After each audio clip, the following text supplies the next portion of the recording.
की इच्छा भी एक इच्छा है जिसे अंत में छोड़ना पड़ता है। ये तो बड़ी दुर्लभ वस्तु है।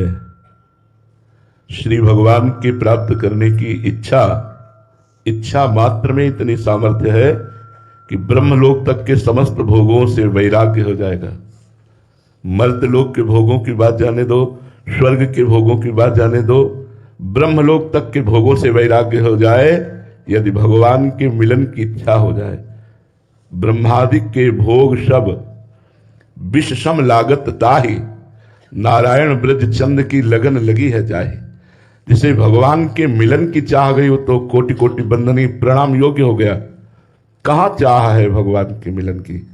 जब भगवत मिलन की चाह हो जाती है तो नहीं खान पान ते ही भावे है, नहीं कोमल वसन सुहावे है, सब विषय लगे ते खारा है, हरि आशिक का मग न्यारा है। भगवान से प्यार करने वाले को इस संपूर्ण त्रिभुवन में कहीं कोई चाह, अपेक्षा, इच्छा बिल्कुल नहीं रह जाती। वो महापुरुष हो जाता है जिसके हृदय में भगवान से मिलन की चाह हुई। कहां है भगवान के मिलन की चाह? हृदय में हम कहीं ना कहीं किसी व्यक्ति, वस्तु, स्थान का आश्रय लिए हुए हैं। इंद्रियां किसी भोगों में लगी हुई हैं। मन भोग चिंतन, भोग संसार के सुख का चिंतन, संसार के संबंध का चिंतन। कहां भगवान के मिलन की चाह? जब भगवान के मिलन की इच्छा होती है तो सिर्फ रोना ही रोना रह जाता है। रुदुषुश्रम राजन कृष्ण दर्शन लालसा, कृष्ण दर्शन लालसा।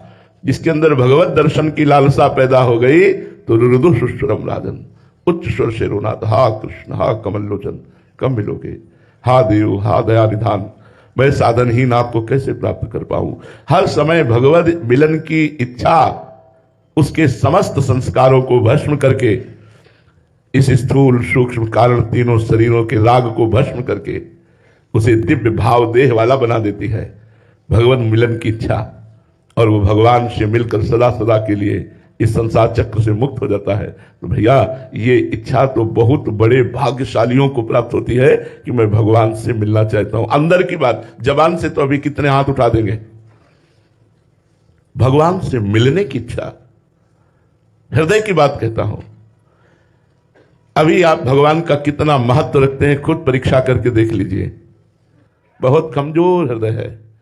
जब किसी भी परिस्थिति में त्रिभुवन की राजलक्ष्मी देने पर भी आधे पल के लिए भी भगवान का विस्मरण न हो, तदर्पिता अखिलाचारिता तद्स्मरणेन परम व्याकुलतेति, समस्त आचरण केवल श्री कृष्ण प्रसन्नता के लिए, हर समय भगवान के स्मरण में तन्मय, थोड़ा भी विस्मरण होने पर हाय हाय मच जाए, तब समझना चाहिए कि भगवान के मिलन की चाह जागृत हो रही है।